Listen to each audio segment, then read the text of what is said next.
شنگال و ئێزیدیەکان چۆن ڕوبەڕووی پیلانگیێڕیەکانی داگیرکاری بوونەتەوە. زۆر لە مێژەوتراوە دارکرمی لە خۆی نەبێت 100 ساڵ دەژی. ئەم وتەیە ڕەنگە بۆ ئێستاش ڕاست بێت. هێزێکی سەرەکی هەرێمی کوردستانی عێراق لەگەڵ حکوومەتی ناوەندی عێراق ڕێکەوتن دەکات بۆ لەناوبردنی کوردانی شنگال. لە نۆی تشرینی یەکەمی 2020 پەدەکە لەگەڵ سەرۆکوەزیرانی پێشووی عێراق مستەفا کازمی ڕێکەوتن دەکەن بۆ کۆتایی هێنان بەو سیستەمی خۆبەڕێوەبەری لە شنگال دروست بووە.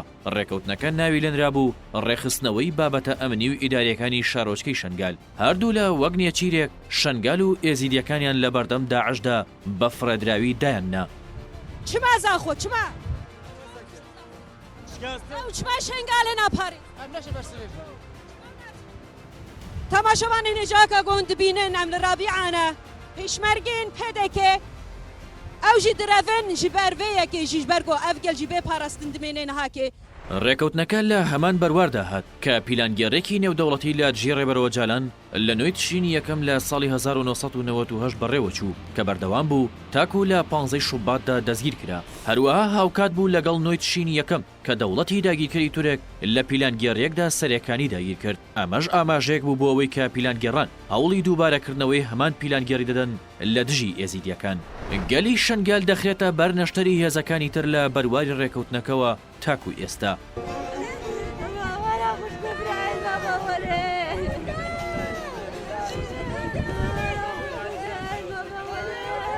ئێزیدیەکانی شنگال لە حاڵەتی بەرخۆدانێکی بەردەوامن لە دژی ئەو ڕێکەوتنە. زیاتر لە جارێک هێزای عێراقیەکان و هێزەکانی پەدەکە ویستویانە شنگال بە تەواوی بخەنە ژێردەستی خۆیانەوە، بەڵام شنگالیەکان توانیویانە بەرپەرچیان بدەنەوە.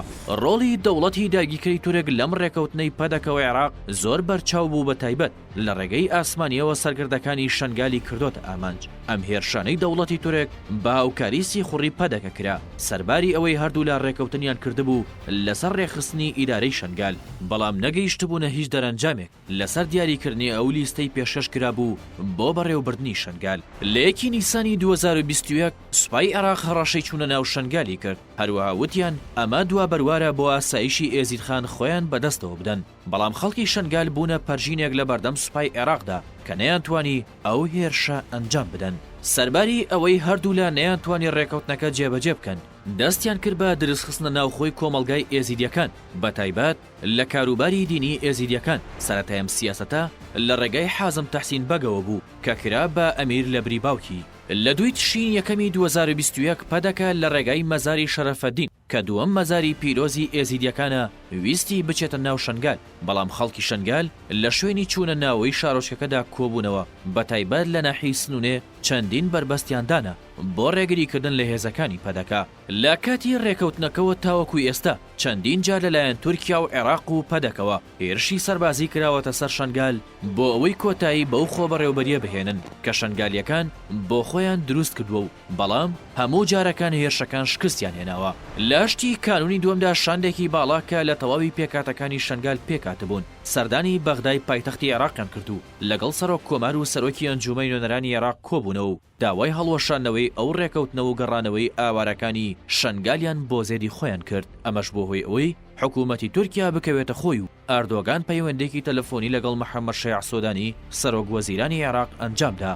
لە پاش سەردانەکەی مەسرور بارزانی بۆ لای سەرۆک وەزیرانی عێراق ئەوەی نەشاردەوە کەوا لە گفتوگۆکەی نێوان خۆی و محەممەد سوودانی پرسی شنگال باس کرا و داوای لێکردووە ئەو ڕێکەوتنەی لە سەردەمی سەرۆک وەزیرانی پێشوودا واژوو کراوە جێبەجێ بکەن. پەدەکە بەسێ ئامانجی سەرەکی بۆ بەرژەوەندی حیزبی خۆی ئەو کارە دەکات.